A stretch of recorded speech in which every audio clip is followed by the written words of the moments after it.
નમસ્કાર દર્શક મિત્રો, બ્રેકિંગ ન્યૂઝમાં આપનું હાર્દિક સ્વાગત છે. આપ જોઈ રહ્યા છો ગુજરાત ન્યૂઝ 24.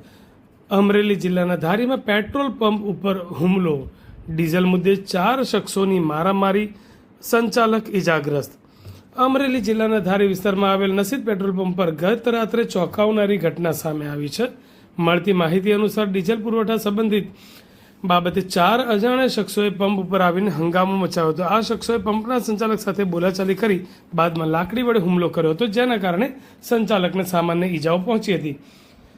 આ ઘટનાથી સમગ્ર વિસ્તારમાં અફરાતફરીનો માહોલ સર્જાયો છે. તાજેતરમાં પેટ્રોલ અને ડીઝલની તંગી અંગે ફેલાઈ રહેલ અફવાઓના કારણે લોકોમાં પણ ગૂંચવણ અને ચિંતા જોવા મળી રહી છે.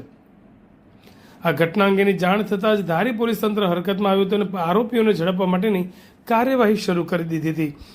આ તરફ પંપના સંચાલકે વહીવટી તંત્ર પાસે માગણી કરી છે આવી ઘટનાઓ ફરી ન બને તે માટે યોગ્ય સુરક્ષા વ્યવસ્થા કરવામાં આવે. ગુજરાત ન્યૂઝ 24 માટે જિલ્લા બ્યુરો ચીફ જિગ્નેશ બારૈયા, અમરેલી.